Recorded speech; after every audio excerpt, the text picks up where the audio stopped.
Hey, deserving listeners, 90 Day Fiancé. Keep in mind that everything I talk about may contain triggering material. Keep that in mind. I'll usually try to warn people if a particular common trigger is coming, but we all have our own particular triggers potentially. And talk with your therapist. Let's watch. I want to ask you. Oh my God. What? Would you have my baby? Would you want to go half on a baby? Oh, how cute. I haven't been reacting to a lot of what's been happening, and I will just summarize my observations. There were a lot of sexist things being said about Shaeeda's request to participate more in the finances of the family. A lot of the men, Ed, Bilal's friend, others, all men, saying that Shaeeda is ridiculous for wanting joint access to the account, and Shaeeda was talking about how she has no idea how much Bilal makes, and that he claims that she gets whatever she wants, so why does she need to know about the finances? But then they had just gotten finished talking about how when they go to the movie theater, he refuses to buy snacks, and so she has to hide candy bars in her bra so that she can have something to eat in the movie theater. So she obviously doesn't get everything that she wants. Is it okay that he wants his own bank account? Sure. It's just a matter of how you talk to each other. And if she's looking for some more power in general, then you should have that conversation. But those conversations we've seen tend to go pretty poorly and in a super misogynistic, sexist, paternalistic manner, which is unpleasant. So we saw that, and then we saw the friend of Shaeeda get confronted by everyone, regardless of gender, about her advice to Shaeeda that she should go off of her birth control and trick Bilal into getting pregnant. Everyone was chastising her for that, and she was getting very defensive about it. Yeah, I can't imagine anyone agreeing. I would hope that no one would agree that it's a good idea. Even if you have a lot of justifications, so to speak, there's really nothing that would justify tricking someone into getting pregnant. Anyway, then they talked about how Bilal started to come around about having kids, and Shaeeda then said she didn't want to have kids anymore. Like suddenly that whole thing was resolved, and she flip-flopped. She's like, no, now I like my life. I don't want to get pregnant right away. And it's just another tick in the column of Shaeeda is confusing. There's just a lot of things about her. She also was saying that she's happy with Bilal. She outright said that. It's like hard to imagine, but they also... But what do I know? And then there's also a lot of talk about how Bilal micromanages, and he always wants to be in control, and he lectures Shaeeda. He wants to have long conversations about, and we've seen that on camera. And yeah, that's I could have labels for it, but we could say it's narcissistic, superiority, sexist, mansplaining to the max. It's also, I think, out of desperation for him. I think he's very insecure and reacts against that. Also, I think he's very attachment. I think he's insecure as a human being, as a man. I think he's also insecure as an attachment figure, meaning that he doesn't believe that Shaeeda really loves him and is really going to be there for him.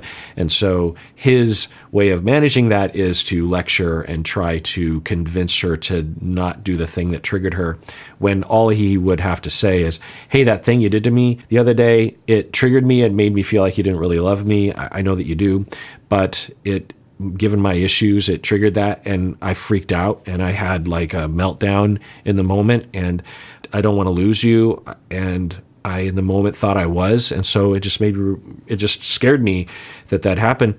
So I'm sorry for my overreaction, or can you keep that in mind the next time something like that happens? That's all you'd have to say, and I'm guessing Shaeeda would be absolutely cool with going along with that. So there's that. And then he is now getting down on one knee and saying, will you have a baby with me?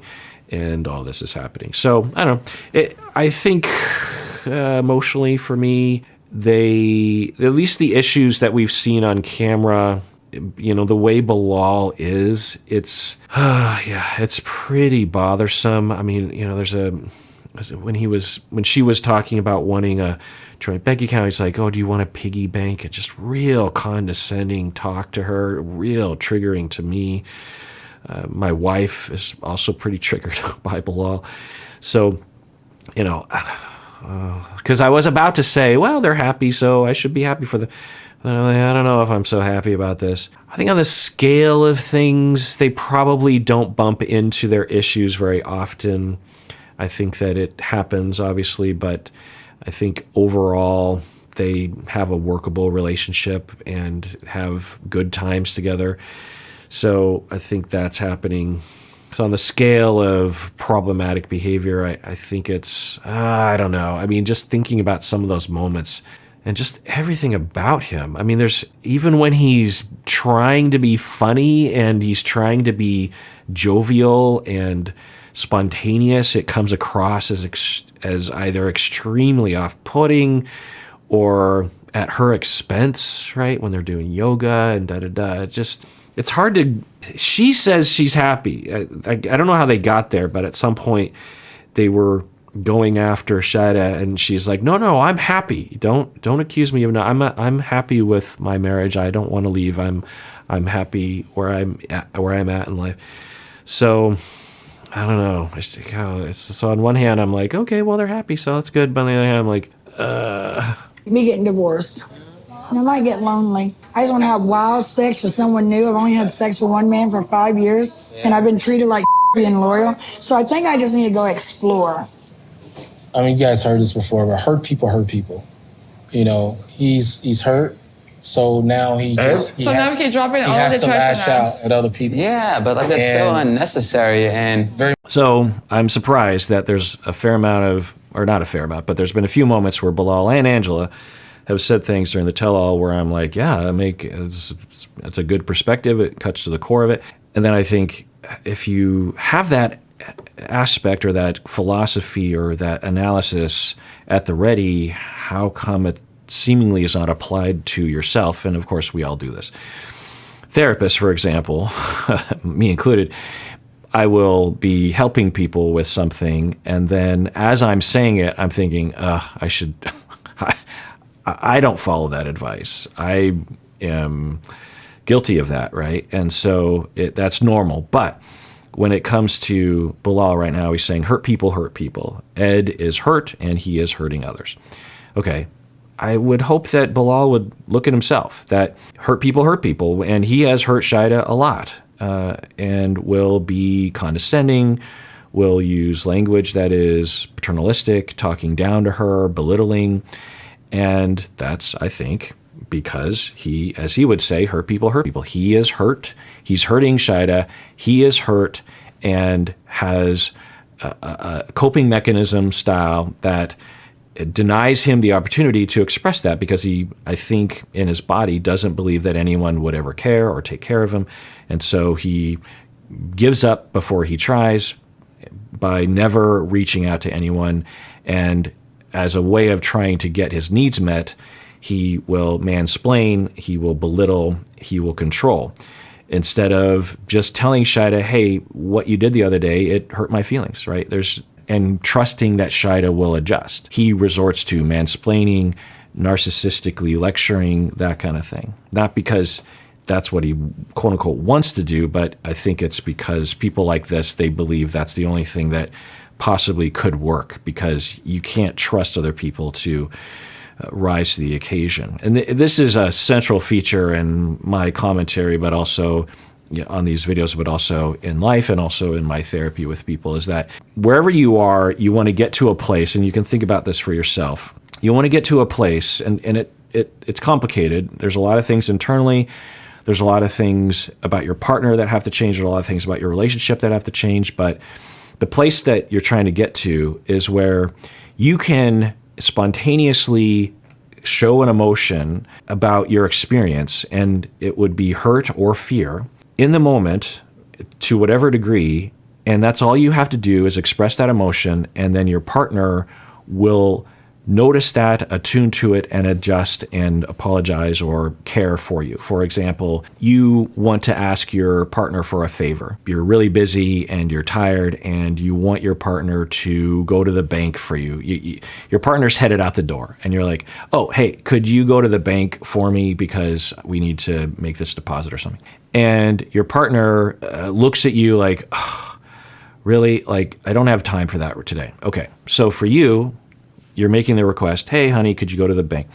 It would be natural that you would be hurt in that situation. Your feelings would be hurt. You'd be like, hey, I don't ask you for a lot of, this is where you're coming from. I don't ask you for a lot of favors. You can't do this one little thing for me. You haven't been attending to my feelings very much. You're not appreciating how much stress I'm under. I don't feel like you're helping. There's all these thoughts that are kind of rattling around. And so the request to go to the bank isn't just a pragmatic request. There's also emotions that are involved. There's hopes, like if you do this for me, it shows that you care about my feelings, that kind of thing. So for yourself, if optimally you would say something like, oh, you know what, I get it, and if it's too much for you, fine. But the way you said that, the tone you had, it hurt my feelings. It makes me feel like I ask too many things. I don't feel like I do. Kind of makes me feel like you don't care about the position I'm in right now with all the stress. I don't want to lay this on you right now, but it hurts. Or you just kind of cry. You just start to tear up. You're like, oh, okay, it kind of hurts the way you said it. If you can express that immediately, right, without being accusatory, without being mean or hostile, aggressive, then optimally, and because this requires work for yourself, it requires work for your partner, for your relation, optimally, then your partner notices that and goes, oh, I'm sorry. Yeah, no, I still can't go to the bank because I'm actually running a lot more errands than I think I told you that I was. And yeah, maybe I have been overworked lately and I haven't been paying attention to you, and I'm sorry. I don't want to be that way. Clearly, you asking me to go to the bank was more than just a pragmatic request. I still can't do it, but I'm sorry that I can't, and I do care about your feelings, and you hug and you kiss and you make up. That situation could last 15 seconds, 30 seconds, and then you're good. You might even be stronger because of it, right? Those things happen all the time. The vast majority of people, they are not there. The individual won't say anything, they'll have their feelings hurt. They won't say anything in the moment because they don't trust. That's the issue. They don't trust themselves to express it right. They don't trust the partner to respond. They don't know how to respond. They don't know how to express their feelings without being accusatory or hostile or something. They've never seen it modeled to them before. When they have done it well, occasionally their partner doesn't respond well because they misinterpret things. There's lots of things. So that's where we want to be. And with Bilal, we don't see any of that, right? We see him seemingly resorting to the kinds of things people resort to when they don't trust other people to respond in a nurturing way. Very much so. But even their whole scenario, though, like when because we all have, spouts between our spouses sometimes, but the things that they have, like they go way below the belt. I'm just getting tired of Liz looking super unhappy. Come on, like every minute you have that you're not leaving. I told him, look, if your relationship... I don't know, but I'm guessing the editors included that a little bit from Shaeeda as another example of this where you're like, Shaeeda, you do that all the time as well. I don't think Shaeeda does it maybe as much, but she's in that direction where she will be mistreated seemingly and will just have a pout or will look sad or cry and never change anything about anything. So it's interesting to hear Bilal and Shaeeda talking about Ed and Liz, because you could argue they're a more exaggerated version. But I don't know. I mean, I said this before. The way Bilal talks to Shaeeda, it is not mild. It is pretty severe. I've seen worse, of course, but it's up there in terms of the what do I say, the belittlingness of the whole communication style. And it's so relentless and so consistent. All right, well, that does it for that episode. Everyone out there, please take care of yourself because you deserve it. You really, really do.